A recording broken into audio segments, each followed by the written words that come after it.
Nip Tuck, American Horror Story, American Horror Stories, The Politician, Hollywood, Ratchet,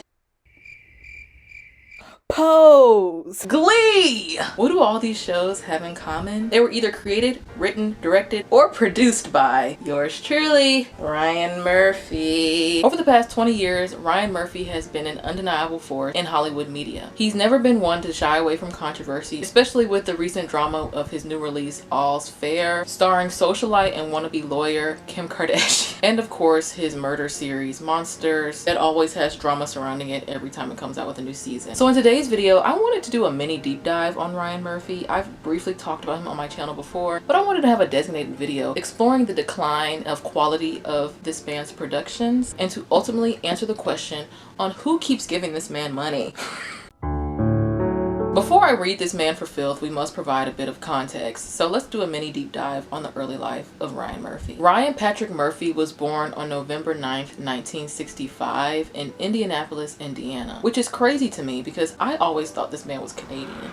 Both his parents worked in writing and communications, which obviously would go on to influence his own career. Ryan Murphy always knew he was gay and came out at the tender age of 15 years old. Murphy saw his first therapist who found nothing wrong with him other than being, quote, too precocious for his own good, end quote. He claimed that he secretly dated, quote, a lot of football players, unquote, in high school. He performed with a choir as a child, which would later inform his work on the hit television series Glee. Ryan Murphy attended Indiana University Bloomington and majored in journalism while also participating in the Singing Hosieres vocal ensemble. So we're starting to see the foundation and influences of Glee. So he started his career in journalism and then began script writing in the late 1990s. Ryan Murphy ultimately started his television career co-creating the show Popular. After Popular, Ryan Murphy's production company signed a deal with Warner Brothers, then making and producing his hit claim to fame TV show Nip Tuck in 2003. He would collaborate for the first time with his frequent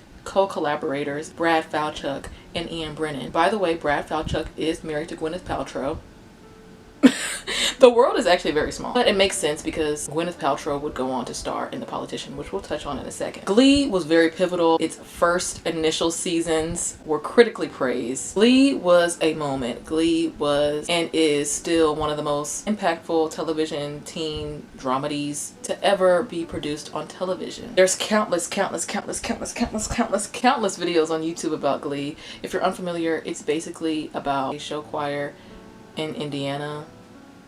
That's all you need to know. Its target audience is definitely the outsiders, the misfits, the choir kids, the theater kids. A lot of millennials have a deep resonation with this show because they were kind of going through high school and college at the same time as this show airing. Ryan Murphy was already on the map from Nip Tuck, but this show kind of like really threw him into the stratosphere and also showed that he can wear multiple hats. He can do a teen dramedy with musical elements and it'd be extremely successful. Like the cast of Glee was going around touring. Okay, Glee even had its own reality show. All these super talented people came and it was like a competition show where the winner would ultimately be able to star in their own episode of Glee, which I seriously cannot express how popular Glee was as it was airing during the 2010s. It was everywhere. Even my little elementary school ass was so like, Glee, Glee, Glee. During this time, Ryan Murphy directed Eat, Pray, Love, the adaptation of the book starring Julia Roberts. And even though it was a box office success, it was a critical failure.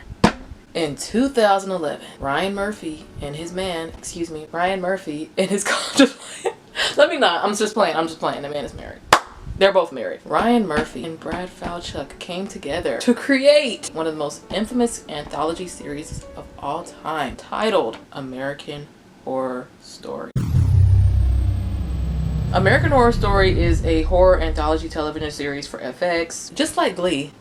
The initial seasons highly praised, but we start to lose credibility as we move through the season. Now, I have touched on American Horror Story extensively on this channel. I think American Horror Story hit the ground running and was so well put together, especially the first season, you know, being the first season Murder House, because it was really great acting. The elements of each season are always loosely inspired by actual true events, which gives it like a truly horrifying feeling. But it also had that Ryan Murphy-ness to it, where it's very camp, avant-garde, funny at the end of the day. It's a horror show, but it's also comedic in its elements. I was in middle school, high school when this show was airing, when the best of this show was airing. Again, it was just a moment where you just had to be there. The quotes, the characters, the tropes. Just from season 1, we have Tate and Violet. Violet was this innocent girl just moving to a new home, scared of the future, and she ends up falling in love with what we now know is a ghost of a school shooter named Tate. And like, the girls were shipping them together. Go away, Tate! You're all I want! You're all I have! Connie Britton is in season 1. I'm not gonna go through each season and talk into detail, but I just want to express how monumental and again impactful, and how everybody was talking about American Horror Story in its heyday. Ryan and Brad Falchuk were able to mix horror with quirkiness, edge with campiness, and doing this on a cable network television show isn't always done as successfully as they did it. That's what makes it so memorable. There are genuinely scary moments from the show though. I don't want to make it seem like it's just this ha ha campy laughter. Season 1, when Violet finds her, very scary. Very scary. Even the freaking theme montage, the theme song montage, the credits rolling at the beginning of the show, that is a little spooky.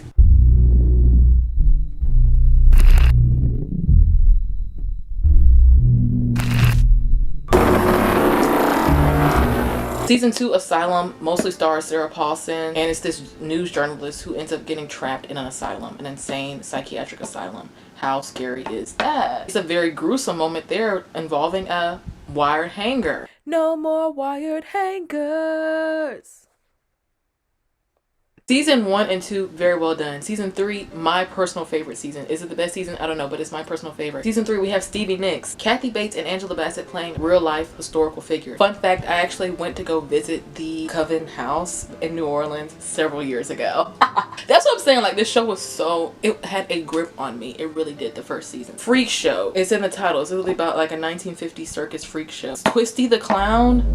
That is scary. I can honestly say the first 4 seasons of American Horror Story, very strong, very cohesive, great casting, great stories, great references, memorable quotes. Season 5 is where you lose me personally. I have never fully watched the full extent of season 5 Hotel. Never watched season 6. I did watch season 7 Cult. Waste of time. I really liked how they were trying to play with phobias in Cult, but it really doesn't go anywhere. If you want to know what it was like when people first found out that Donald Trump was going to be our president, I guess you can go back and watch it. Then there's Apocalypse, 1984, double feature, NYC, and the latest season being Delicate. The number one reason why American Horror Story has gone down in popularity is because the show is just becoming a little bit too gimmicky. I don't want to call it straight up bad, but yes, it's just like as the seasons progress, it's getting worse and worse and worse. It's nothing out here that has changed. If anything, it went from worse to worse. In terms of the plot, mostly, like a lot of the stuff just doesn't make sense anymore. It's not exciting anymore, and it just feels like gimmicky, campy trash when edgy and quirky and intentional whimsy turns into just full-on slop. That's what it's giving for me with American Horror Story. The last full season of American Horror Story I watched was the first half of double feature with the vampires. I did not watch the second half with the aliens because I just knew it was going to be bullshit. Like, just looking at the first like 5 minutes, I'm like, I'm not watching this. Like, this is not the American Horror Story I know. I feel like the show is starting to take itself too serious and it's forgetting like what made it good. It's the way I used to have American Horror Story shirts, y'all. I had a Coven shirt, 1, 2, 3, 4 shirt, like it had a symbol from each of the 4 first seasons. The best seasons of American Horror Story, in my opinion, are the first 4 and 1984. You can argue with your mother. Asylum is one of the best seasons and it's not talked about enough. Like, just the themes of faith and destruction and mental illness, exploitation, like they ate that. What happened? The worst season of American Horror Story is anything since 1984. Anything since 2019. I'm not even trying to be funny. Some of my favorite quotes from American Horror Story include, "Surprise, bitch. Bet you thought you seen the last of me. All monsters are human. Don't be a hater, dear." One of the best quotes that I used to quote so shamelessly. I used to say this all the time. I almost got a shirt with this quote on it because I just thought it was so deep and riveting. The devil is real. And he's not some little red man with horns and a tail. He can be beautiful because he's a fallen angel. And he used to be God's favorite. You read the book of Revelation? See what I mean? It's just fun, campy, but also like, scratching my chin, I'm thinking about what you're saying. I think recent seasons of the show suffers from fatigue. Like, this has been going on for the past 15 years. Too gimmicky and trying to do too much at one time. Ryan Murphy is not one to shy away from grotesque. I think he literally has a show called Grotesserie or something. Very bodily, physical, over visual stimulation, you know, nudity, sexual themes and depictions. Not shy to depict that, and I think that might have a little bit to do with the decline of American Horror Story. Am I crazy for saying that? You can even take note of like some of the stars that were consistently showing up in the seasons, you know, leaving, like Jessica Lange. Evan Peters hasn't been in any recent seasons. I know he still works with Ryan Murphy. We'll talk about that in a second. If some of your hitmaker stars are leaving, that should say something. Not even that, oh, my schedule's too busy, but maybe about the quality of the work. No shade. I don't know why they left. In January 2020, the show got renewed up until the 13th season. So season 13 might be the last American Horror Story season. That's what I'm hoping for. And I might watch it just because it might be its last. I just can't see FX continuing to greenlight the show. I think it's time to wrap it up. If you got Emma Roberts and Kim Kardashian pregnancy on your screen at the same time, I think that says a lot. I think it's time to go. It's time to go, y'all. It's time to go. Yeah, y'all, about time to go, y'all. Time to go. And American Horror Story is one of those franchises that has a very cult-like following. Like, it's people who have watched since 2011 and have watched every iteration, are on Reddit still making theories about Lana from season 2, which was over 10 years ago. And despite the decline of the show, still tune in every fall, every September, October for a new season. Again, that just goes to show its impact. I think the show also suffers from it taking itself too serious to the point that it expects us as the audience to take it serious when we literally cannot. Like, this is actually like, what is going on? What is going on my screen? This has to be a joke. Like, how do you want me to take this serious, Ryan Murphy? Mr. Murphy?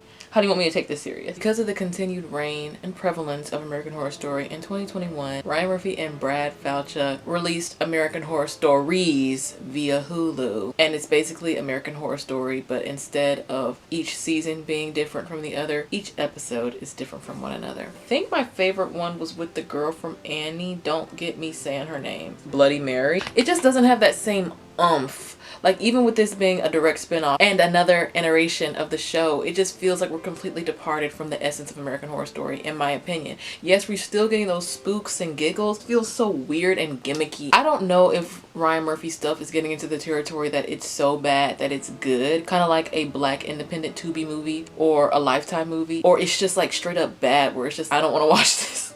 Like, a lot of the stuff I've started watching and just cannot finish it because it's just like, what am I watching? Like, this is a JOKE. So yeah, if you want to check out American Horror Stories, do so. Billy Lord. A lot of familiar faces from American Horror Story show up. We have some newcomers like Miss Ant Farm, Sierra McCormick, Kaya Gerber, Cindy Crawford's daughter, and Belela Throne. To this day, American Horror Stories serves as most successful launch of any FX on Hulu series to date. And that's what I'm saying. The American Horror Story lovers, they gobble, gobble, gobble, gobble, eat.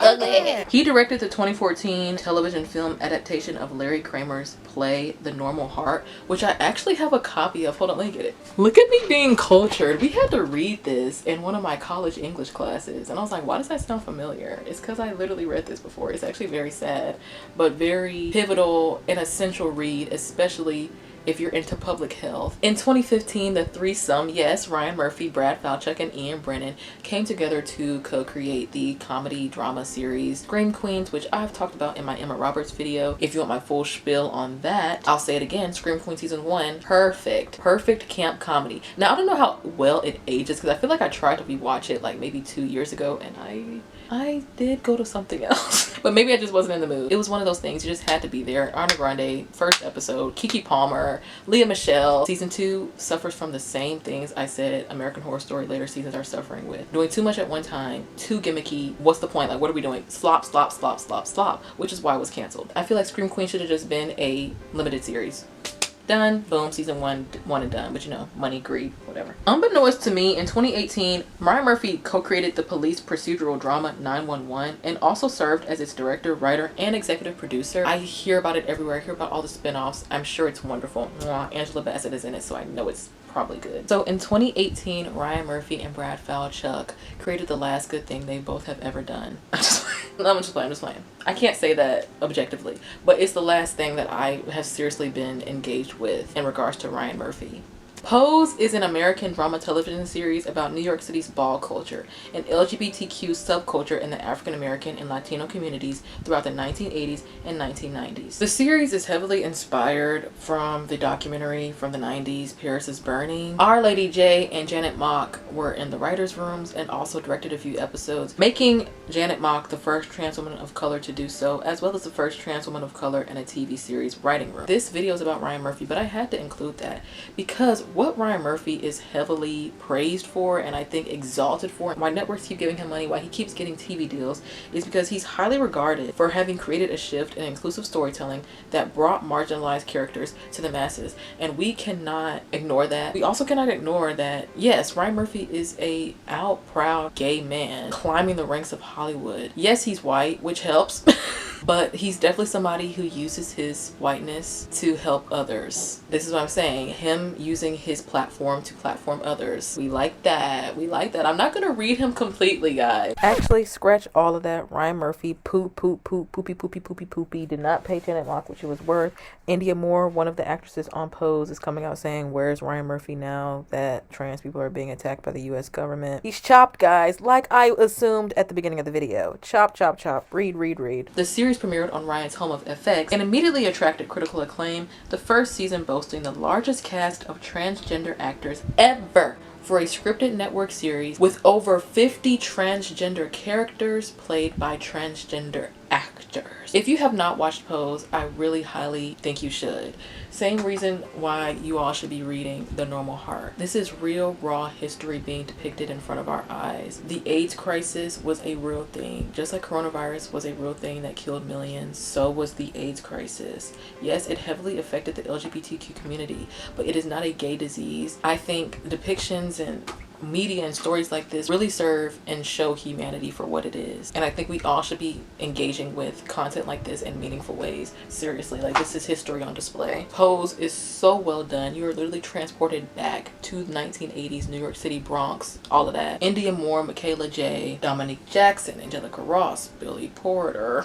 I just can't talk about Pose enough. Like, you just have to go watch it yourself. It was only 3 seasons. He knew when to cut it off. He knew when it was time for it to go. Perfect little 3-season show. Not 13 strung out season, you know what I mean? In 2018, Netflix assigned Ryan Murphy for a developmental deal with compensation of $300 million over a period of 5 years, making this the largest developmental deal in television history. One of the first shows to come out of this deal was The Politician, starring Ben Platt, yes, of Dear Future Husband.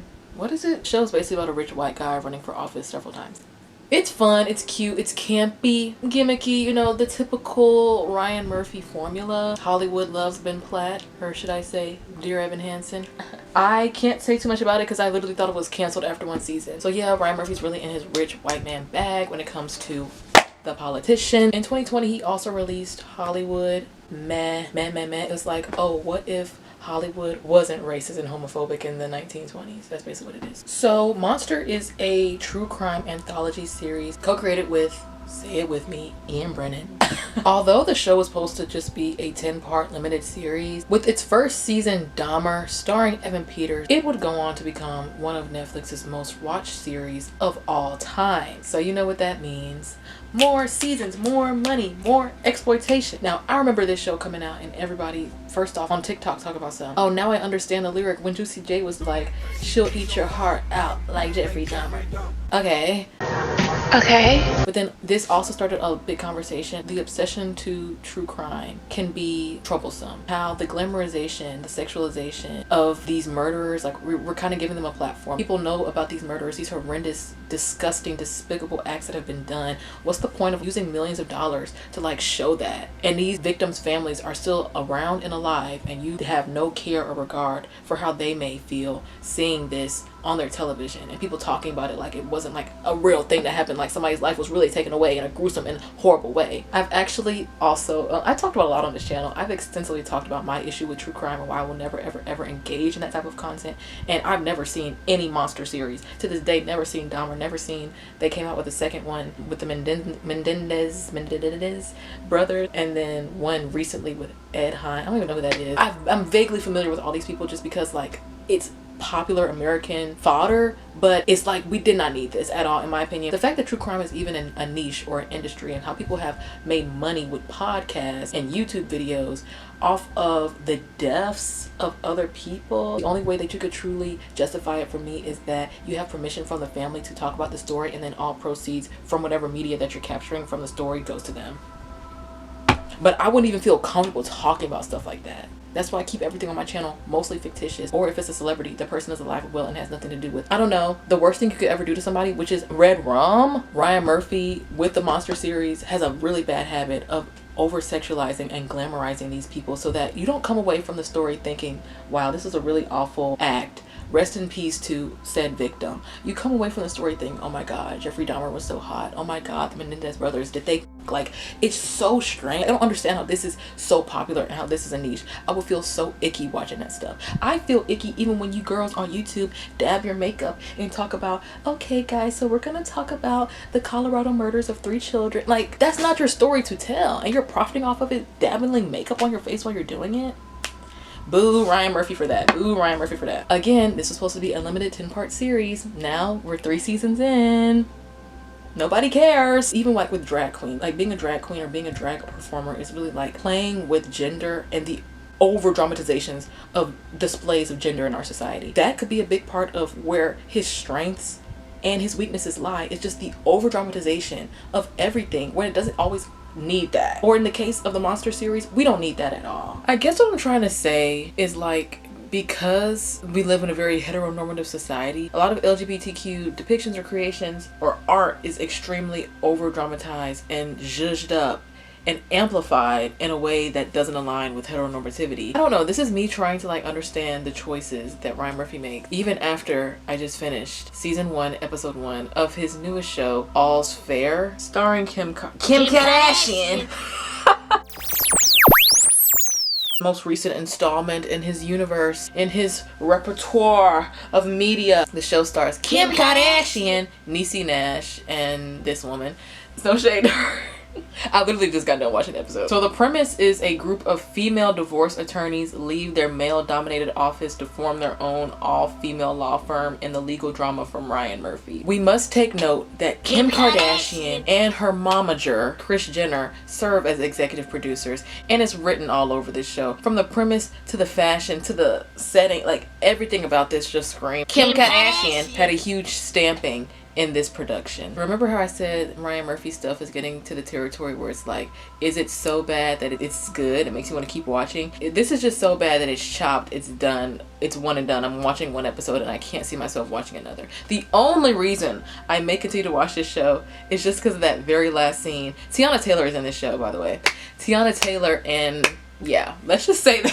First off, this was my first time seeing Kim Kardashian act in anything outside of that Tyler Perry movie with Journey Smollett. Temptation, Confessions of a Marriage Counselor. That's the last time. That was the first and last time I ever saw Kim Kardashian act in anything. I don't think I made it clear enough in the video, but y'all, this was 1000% like a cash grab on the Kardashians' part. They thrive off of attention, good or bad. They need their name out there somehow, some way. So Kim and her mother got their claws into Ryan Murphy and got him to write an entire show for her, because this is absolutely that. Especially, I know it's a publicity thing. I know it has to do with just like having her name circulate, because why the freak? During the first week of the show being released, are there headlines now saying, despite her playing a lawyer on the new Hulu series, Kim Kardashian fails the bar. Now that is being used to further promote this show, and I guess further promote, you know, whatever she got going on. It's like Ryan Murphy is now being used as a vehicle. Him and his art is being used as a vehicle for celebrity slop, flop, slop, flop, flop. It's so bad, I want to give you a 0, but I can't do that. Therefore, I give you a 1. Her acting is jarringly bad. I feel like you're not telling me the whole story. What's really going on? I want a divorce. You want a divorce. What are you talking about? seeing somebody else.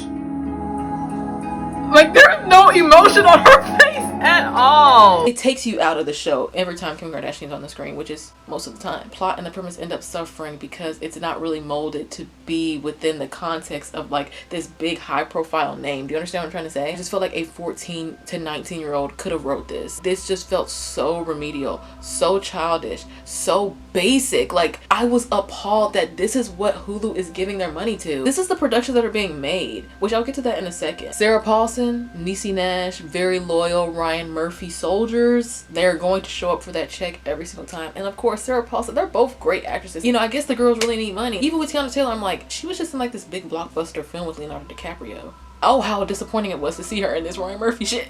Glenn Close is in the first 5 minutes of the show, which I seriously cannot take Glenn Close seriously ever since The Deliverance. Like, sorry, you're chopped. Sorry, sister. I'm just looking at my notes. Like, I put corny girl boss, surface level women, social politics. Kim Kardashian's character, Alora, walks into her house and all of her help, all of her servants are males. Like, this truly felt like I was watching a Tyler Perry show. That's how slow the pacing was and how childish yet dated the dialogue felt. And maybe that's the best way to conceptualize what's happening with Ryan Murphy. He's turning into the white Tyler Perry. Ryan Murphy is the white Tyler Perry. Tyler Perry is the black Ryan Murphy. Tiana Taylor plays one of the assistants, Milan, of the law firm. Money's tight. Money's tight. And I love Tiana Taylor. Please don't get me wrong. Ah, you're gonna love me, yeah. I think she's a all-around Renaissance woman. Don't know what she's doing here. Don't know why her talents are being wasted in this bull crap. And I'm gonna end it with this. Ryan Murphy has done a lot of good, but he's also done a lot of bad. We all can't just stay like this.